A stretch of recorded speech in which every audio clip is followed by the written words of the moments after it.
వారీగా ఏ జిల్లాలో ఎంతెంత మంది ఉమ్మడి జిల్లాలు ఎట్లెట్లా ఎవరెవరు గెలిచారు. ఆదిలాబాద్లో 10 మున్సిపాలిటీలు ఉన్నాయి, 268 వార్డులు ఉన్నాయి.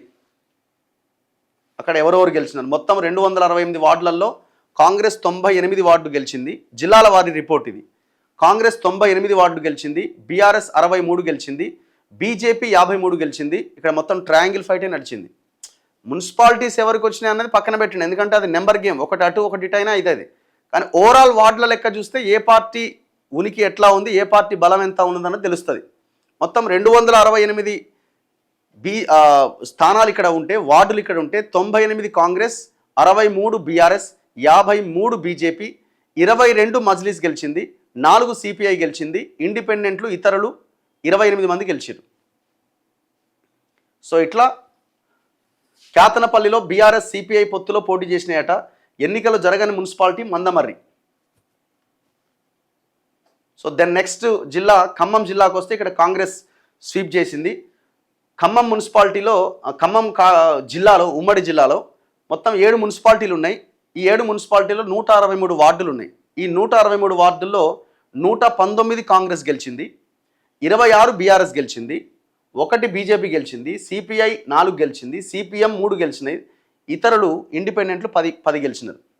ఇక్కడ ఖమ్మం ఉమ్మడి జిల్లాలో కాంగ్రెస్ దీన్ని కంటిన్యూ చేస్తున్నది, స్వీప్ చేసింది. ఆల్మోస్ట్ 80% వాళ్ళే గెలిచారు. నెక్స్ట్ నిజామాబాద్ జిల్లాలో ఉమ్మడి జిల్లాలో 7 మున్సిపాలిటీలు ఉన్నాయి, 178 వార్డులు ఉన్నాయి. ఆ 7 మున్సిపాలిటీస్లో ఇక్కడ 178 వార్డుల్లో 94 కాంగ్రెస్ గెలిచింది, 94 ఉమ్మడి జిల్లాలో, 31 బీఆర్ఎస్ గెలిచింది, 30 బీజేపీ గెలిచింది, మజ్లీస్ 14, ఇతరులు ఇండిపెండెంట్లు 9 మంది గెలిచారు. సో ఇక్కడ కూడా కాంగ్రెస్ ఆల్మోస్ట్ అబోవ్ 60% గెలిచినట్టు కనబడుతున్నది, 50%. నెక్స్ట్ ఉమ్మడి మెదక్ జిల్లాలో వెరీ ఇంట్రెస్టింగ్ ఈక్వేషన్ కనబడుతున్నది. ఇక్కడ ఉమ్మడి మెదక్ జిల్లాలో సిద్దిపేట అక్కడికే వస్తుంది, అండ్ గజ్వేల్ అక్కడికే వస్తుంది. ఇవన్నీ ప్రాంతాలు అందులోకే వస్తాయి కాబట్టి పటాన్ చెరు అందులోకే వస్తుంది. సో దీంతో బీఆర్ఎస్ ఇక్కడ చాలా ప్రభావం చూపింది. ఈ ఉమ్మడి మొత్తం 10 జిల్లాల్లో పోటాపోటీగా హోరాహోరీగా తలపడ్డ జిల్లా ఏది బీఆర్ఎస్ అంటే ఒక్క ఉమ్మడి మెదక్ జిల్లా. ఇక్కడ చూడండి, మొత్తం 19 మున్సిపాలిటీలు ఉన్నాయి. ఇందులో ఈ 19 మున్సిపాలిటీల్లో సంగారెడ్డి, సదాశివపేట, జహీరాబాద్, నారాయణఖేడ్, ఆందోళ్, జోగిపేట, ఇట్లా సంగారెడ్డి, మెదక్, సిద్దిపేటలో ఉన్న మొత్తం 19 మున్సిపాలిటీల్లో 403 వార్డులు ఉన్నాయి. ఈ 403 వార్డులలో కాంగ్రెస్ మెజారిటీ సాధించింది, 181 స్థానాలు గెలుచుకున్నది. బీఆర్ఎస్ కూడా 167 వార్డులు గెలుచుకున్నది. ఇది పోటీ అంటే 30 బీజేపీ గెలుచుకున్నది. ఇక్కడ 30 బీజేపీ, 4 ఎంఐఎం, 21 ఇండిపెండెంట్లు గెలిచారు. సో మెదక్లో మాత్రమే బీఆర్ఎస్ ప్రభావం చూపించగలిగింది. నెక్స్ట్ కరీంనగర్ ఉమ్మడి జిల్లాలో మొత్తం 13 మున్సిపాలిటీలు ఉన్నాయి. ఈ 13 మున్సిపాలిటీల్లో 341 వార్డులు ఉన్నాయి. 341 వార్డుల్లో కాంగ్రెస్ ఇక్కడ 171 వార్డులు గెలుచుకున్నది. బీఆర్ఎస్ 77, 54 బీజేపీ, 2 ఎంఐఎం, 8 ఎఫ్బి, 29 ఇండిపెండెంట్లు. సో ఇక్కడ కూడా కాంగ్రెస్ మెజారిటీ సాధించింది. ఆల్మోస్ట్ 50% పైన కరీంనగర్ ఉమ్మడి జిల్లాలో కూడా మున్సిపాలిటీలు గెలుచుకున్నది. నెక్స్ట్ ఉమ్మడి వరంగల్ జిల్లాలో మొత్తం 12 మున్సిపాలిటీలకు ఎలక్షన్ జరిగితే 12 మున్సిపాలిటీస్లో 260 వార్డులు ఉన్నాయి. 260 వార్డుల్లో 140 కాంగ్రెస్ గెలిచింది, 140, 88 బీఆర్ఎస్ గెలిచింది, బీజేపీ 8 గెలిచింది, సిపిఐ 4, సిపిఎం 5, ఇండిపెండెంట్లు 15 మంది. ఇది వరంగల్ పరిస్థితి. నెక్స్ట్ ఉమ్మడి రంగారెడ్డి జిల్లాలో హైదరాబాద్కి ఆనుకొని ఉన్న ప్రాంతంలో 13 మున్సిపాలిటీస్లో ఎలక్షన్ జరిగితే మొత్తం 294 వార్డులు ఉన్నాయి. అక్కడ ఈ 294 వార్డ్స్లో 133 కాంగ్రెస్ గెలిచింది. ఇక్కడ కూడా బీఆర్ఎస్ చాలా స్ట్రాంగ్ పోటీ ఇచ్చింది.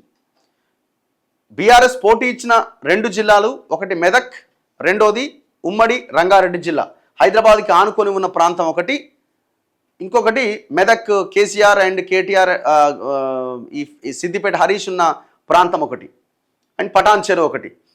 ఉమ్మడి రంగారెడ్డిలో 294 వార్డుల్లో 133 కాంగ్రెస్ గెలిచింది, 112 బీఆర్ఎస్ గెలిచింది, 31 బీజేపీ, 3 ఎంఐఎం, 15 ఇండిపెండెంట్లు గెలిచారు. సో ఇక్కడ బీఆర్ఎస్ చాలా స్పష్టమైన ఇది ఆధిక్యాన్ని చూపించగలిగింది. మెజారిటీ వార్డులు గెలిచినా ఆల్మోస్ట్ బీఆర్ఎస్ కూడా అంతే ఇది అయింది. ఇప్పుడు ఈ రిజల్ట్ తర్వాత హైదరాబాద్ చుట్టుపక్కల ఉన్న ప్రాంతాల్లో బీఆర్ఎస్ కొంత ప్రభావం చూపించగలిగింది కాబట్టి రేపు జిహెచ్ఎంసీ ఎలక్షన్స్లో జిహెచ్ఎంసీ 3 భాగాలైంది కదా, municipal greater Hyderabad municipal corporation, Cyberabad municipal corporation, Malkajgiri municipal corporation, ఇక్కడ జరగబోయే ఎలక్షన్స్లో కూడా బీఆర్ఎస్ ప్రభావం ఉండబోతున్నది అని దీని ద్వారా మనం అర్థం చేసుకోవచ్చు. వీళ్ళు ఇంతకంటే బాగా పనిచేస్తే. నెక్స్ట్ ఉమ్మడి మహబూబ్ నగర్ జిల్లా విషయానికి వద్దాం. ఉమ్మడి మహబూబ్ నగర్లో మొత్తం 19 మున్సిపాలిటీలు ఉన్నాయి, 376 వార్డులు ఉన్నాయి. మొత్తం 376 వార్డుల్లో ఇక్కడ 315 వార్డులకు ఎలక్షన్స్ జరిగినట్టున్నాయి. ఇందులో 179 కాంగ్రెస్ గెలిచింది, బీఆర్ఎస్ 79, బీజేపీ 38, మజ్లిస్ 3, ఇతరులు 11. సో ఓవరాల్గా ఇక్కడ కూడా మెజారిటీ కాంగ్రెస్సే ఉన్నది. బీఆర్ఎస్ ఇక్కడ దారుణంగా దెబ్బతిన్నది. ఇక నల్గొండ విషయానికి వద్దాం. ఉమ్మడి నల్గొండలో మొత్తం 359 వార్డులు ఉంటే 17 మున్సిపాలిటీస్లో 234 కాంగ్రెసే గెలిచింది, స్వీప్ చేసింది మొత్తం, అసలు ఎక్కడా లేదు. టోటల్ బీఆర్ఎస్కి వచ్చిన ఒకే ఒక్క మున్సిపాలిటీ ఎక్కడ అంటే తిరుమలగిరి మున్సిపాలిటీ, తుంగతుర్తి నియోజకవర్గంలో ఉన్న మొత్తం ఉమ్మడి అక్కడ ఉన్న నల్గొండ జిల్లాలో తుంగతుర్తిలో ఉన్న తిరుమలగిరి మున్సిపాలిటీ ఒకటే బీఆర్ఎస్కి వచ్చింది. 234 వార్డులు కాంగ్రెస్ గెలిచింది, 79 బీఆర్ఎస్ గెలిచింది, 15 బీజేపీ, 3 సిపిఐ, 2 సిపిఎం, ఇండిపెండెంట్లు 26 గెలుచుకున్నారు. సో ఇట్లా మొత్తం ఉమ్మడి 10 జిల్లాల్లో జరిగిన దాంట్లో జరిగిన మున్సిపాలిటీస్లో జరిగిన వార్డుల మొత్తం రిజల్ట్ ఇది. దీని ప్రకారం మనకు అర్థమవుతున్నది ఏంది, రెండింట్లో హోరాహోరీ ఫైట్ నడిచింది. ఎక్కడ మెదక్ అండ్ రంగారెడ్డి బీఆర్ఎస్ పోటీ ఇచ్చింది. ఇక మిగతా అన్నింట్లలో కాంగ్రెస్ ఆధిక్యమే కనబడుతున్నది. కొన్ని చోట్ల ఆదిలాబాద్ లాంటి ప్రాంతంలో బీజేపీ బీఆర్ఎస్కి ఇదిగా వార్డ్స్ ఇక్కడ కనబడతా ఉన్నాయి. ఎక్కడెక్కడ ఆదిలాబాద్ ఒకటి, నిజామాబాద్లో కూడా బీఆర్ఎస్ 31 వస్తే బీజేపీకి 30 వచ్చినాయి. ఇక మిగతా ఎక్కడ కూడా బీజేపీ ప్రభావం పెద్దగా సౌత్లో అయితే అసలే లేదు, పెద్దగా ఏం లేదు. వాళ్ళు దీన్ని చూసే మాకు ఇంతకుముందు 3 ఉండి ఇలా 30 అయినాయంటే ఇక అది మనం ఏం చేయలేం.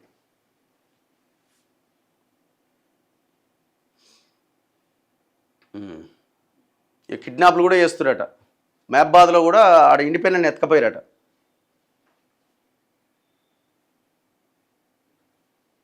అప్పుడే కండువాలు అప్పుడు కూడా స్టార్ట్ అయిపోయింది. వేములవాడలో కాంగ్రెస్లోకి 3 నూతన కౌన్సిలర్లట. కండువా కప్పి పార్టీలోకి ఆహ్వానించిన విప్ ఆది శ్రీనివాస్. ఎంతెంత ఇస్తున్నారో మరి వాళ్ళు ఎంత ఖర్చు పెట్టుకురో అంత ఇవ్వాల్సిందే, తప్పదు. మనం ముందే మాట్లాడుకోండి బాసు, తర్వాత ఇస్తా అంటే వాళ్ళు ఇయ్యరు, అది కాదు. నీకు కండువా కప్పినాక ఏముంది, నువ్వు సచ్చినట్టు ఉండాల్సిందే. మళ్ళీ నాకు పైసలే లేదు కానీ కండువా తీసి మళ్ళీ యువతలకు రావడానికి అవకాశం ఉంటుందా? ఉండదు. నువ్వు పబ్లిక్లోకి వచ్చేసినావు కదా ఆల్రెడీ, అందుకే ముందే మాట్లాడుకోరు ఏమున్నా.